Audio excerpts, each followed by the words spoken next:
Two investors can both say they booked in Abu Dhabi and have completely different outcomes. And I think that's the part people don't always pause to think about. Abu Dhabi is not just one market. It's not just one rhythm. It's not one buyer type. And it's not one return profile.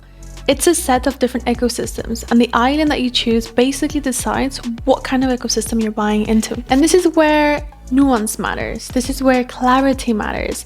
This is where a wrong choice can cost you years. Now, the real question is not whether Abu Dhabi works, but the question is whether your capital is aligned with the ecosystem that you're choosing.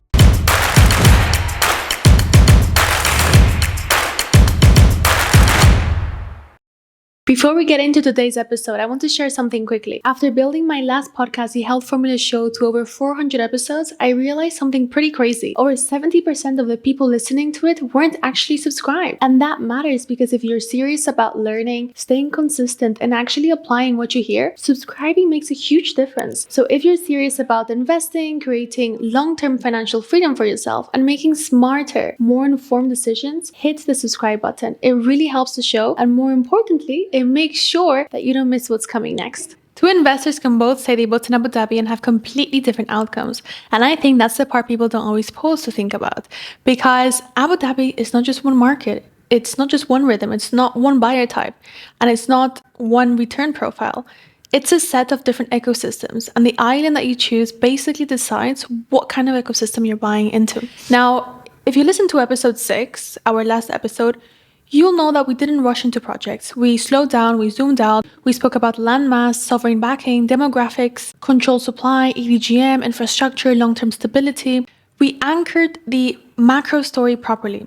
So today is the natural continuation, because once you understand Abu Dhabi at the macro level, the next logical question is, where inside Abu Dhabi do you position your capital? And this is where nuance matters. This is where clarity matters. This is where a wrong choice can cost you years. Now, before we even get emotional about beachfront views or branding or lifestyle, let's anchor reality with numbers because expectations matter a lot. Right now, roughly speaking, Saadiyat Island sits around 3 million dirhams for a 1-bedroom, 6 million for a 2-bed, and 9 million for a 3-bed. Al Maria Island, which is the financial district and home to ADGM, sits closer to 4.5 to 5 million dirhams for a 1-bedroom and 8 to 10 million dirhams for a 2-bedroom. Then you have Fahid beachfront apartments start around 3.5 to 4 million dirhams for a 1-bedroom, 8 million for a 2-bed plus maid, and 11 million for a 3-bed plus maid. Fahid villas and townhouses sit in a very different bracket, with townhouses roughly 7 to 8 million dirhams, villas around 10 to 20 million dirhams, and then beach mansions around 50 million dirhams. Yas Island sits roughly around 2 million dirhams for a 1-bed, 3.5 million for a 2-bed, and then 5 million for a 3-bed. Reem Island sits around 1.5 million dirhams for a 1-bed, 2.2 million for a 2-bed, and around 3 million for a 3-bed. And Al Raha generally sits around 2 million dirhams for a 1-bedroom. Then we have 3 million for a 2-bed and 4 million for a 3-bed. That price ladder is not random. That ladder literally reflects positioning. It reflects identity. It reflects demand type.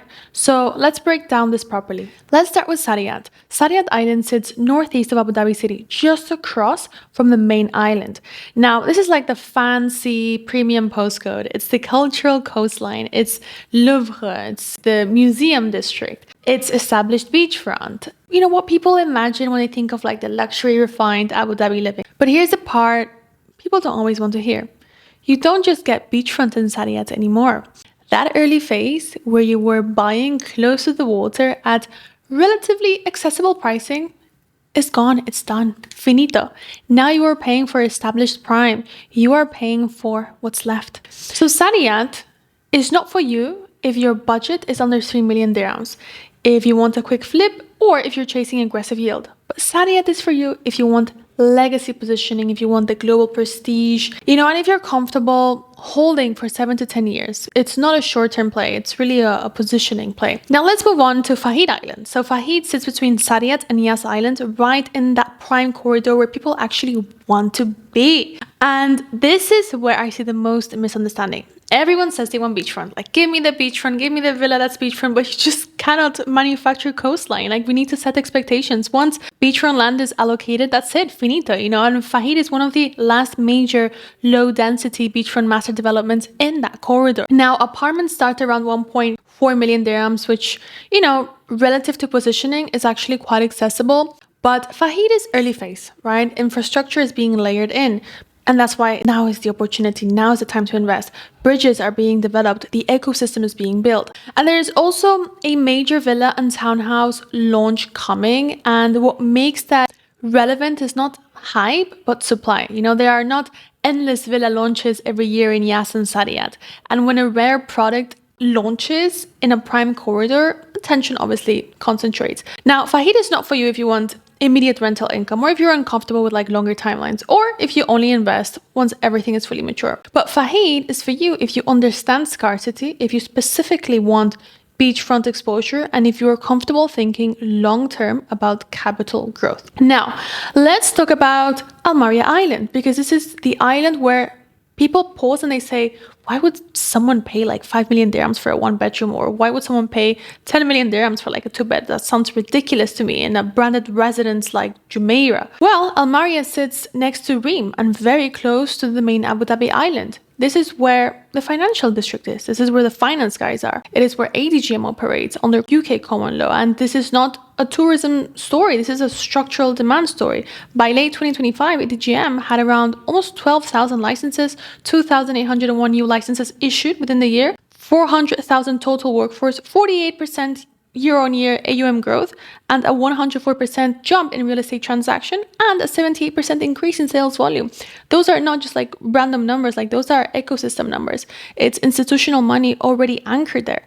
Global asset managers, fund managers, law firms, consulting firms, family offices, and that creates a high income tenant pool. Analysts, associates, managers, consultants, you know, people whose housing demand is high salary backed, demand driven by banks and global funds establishing permanent offices there. That is very different from like seasonal tourism, guys.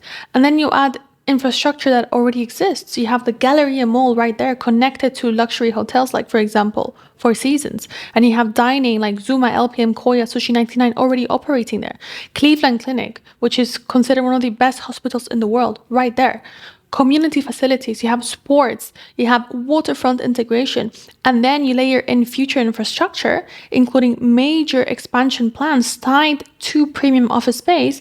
You have luxury retail, marina expansion, residential plots designed to support that talent inflow, connectivity bridges, integrate, you know, Al Marja with Reem, the Sariyat corridor. So when someone pays a premium for a one bedroom in Al Marja, they are not just paying for square meters, they are literally paying for time saved, network proximity, structural tenant quality, brand trust, limited luxury supply. But Al Marja is not for you if you want beachfront villas or if your budget is under 4 million dirhams though. But it is for you if you value institutional proximity, salary-backed demand, branded resilience, and a 5 to 10 year positioning. Let me pause for 10 seconds because I've created something that might really help you out. It's called the First Time UAE Property Buyer's Blueprint, a practical guide to how international investors buy off-plan in Dubai and Abu Dhabi step by step. The link is in the show notes below or below this video if you're watching this on YouTube. Then you have Yas Island. So Yas sits east of Abu Dhabi City, closer to the airport corridor and major highways. This is the entertainment hub. F1, Ferrari World, SeaWorld, Warner Bros, Yas Bay. But what matters for investors is not just what exists today, but it's what's coming. You're buying for the future, right? You have Disney that's coming. That's already been officially announced. It's the first time Disney is building a castle on the water. That is a full different category of demand driver. Disney changes travel behavior, guys. Like, think about Disneyland Paris. People literally plan entire trips around it. So when something like that lands in Yas, you are not just talking about incremental tourism. You are literally talking about longer stays, more family travel, more intentional footfall, stronger rental demand cycles. And then there's also a Harry Potter themed land planned within the Warner Bros ecosystem. So that's going to reinforce Yas as an intellectual property destination. Now, in terms of pricing, it sits around 2 million dirhams for a one bed, 3.5 million dirhams for a two bed, and 5 million for a three bed. Now, Yas is not for you if you want quiet or ultra prime prestige, but it is for you if you want liquidity, if you want tourism-driven demand, and 3 to 7 year flexibility. Then you have Reem Island that sits right next to Almaria, and it's one of the closest residential hubs to the financial district, and it offers very accessible entry. So 1 bed, 1.5 million, 2 bed, 2.2 million, 3 bed, around 3 million. It's higher density, more towers, more volume, so it's not a prestige play. It is not a beachfront scarcity play. It is an accessible yield and liquidity play close to ADGM. Now, Reem is not for you if you're chasing branding and, very exclusive positioning, but it is for you if you want affordable entry, strong tenant pools, tied to that proximity. And then finally, you have Al Raha. So Al Raha sits between Abu Dhabi City and Yas, along the coastal corridor. And it is practical, established, family friendly. It doesn't try to be ultra prime like Sariyat, and it doesn't try to be entertainment like Yas, but it offers sensible entry relative to location and proximity. So around 2 million dirhams for a 1 bed, 3 million dirhams for a 2 bed, and 4 million dirhams for a 3 bed. It's not for you if you only want brand driven prestige, but it is for you if you want stability, proximity to Yas, and a practical residential corridor. So to simplify this all, Sariyat is legacy and prestige. Fahid is scarcity and early phase beachfront, and Almaria is institutional salary-backed demand. That's like, the finance bit. Then Yas is energy, tourism pipeline, and liquidity. Reem is accessible, close to the financial district. Al Raha is practical, stable, corridor positioning. So two investors can both say they bought in Abu Dhabi, but what they bought and why determines everything, because Abu Dhabi, as I said, is not just one story. It's literally multiple ecosystems right next to each other. And the item that you choose is effectively the story that you're buying into. Now, the real question is not whether Abu Dhabi works, but the question is whether your capital is aligned with the ecosystem that you are choosing, right? And I think that the last thing that I want to leave you with is that understanding all of the theory is very easy, right? It's just not hard at all. The real part is the implementation, because everyone's situation is very different. Different budget, different risk appetite, different timelines, different goals, etc., etc. But it's not complicated to understand. But it does need a bit of thought to actually apply it in the real life. So if this resonated and you're thinking through what this could look like for you, the best next step is just to have a proper conversation about it. So you will find the link to book a private call with me in the show notes, or just below the video if you're watching this on YouTube. Was this a little too much information to absorb? Don't worry, I've put everything together in a simple one-pager with everything you need to know. It's all done for you. Just download it using the link in the bio. If you want to properly understand what Abu Dhabi's property market actually looks like, not just headlines about beaches or returns, but the structure behind that growth, the sovereign wealth, backing why you should invest in Abu Dhabi, the ADGM, supply timing, and why so many serious investors are actually positioning themselves there, then make sure you watch the next video.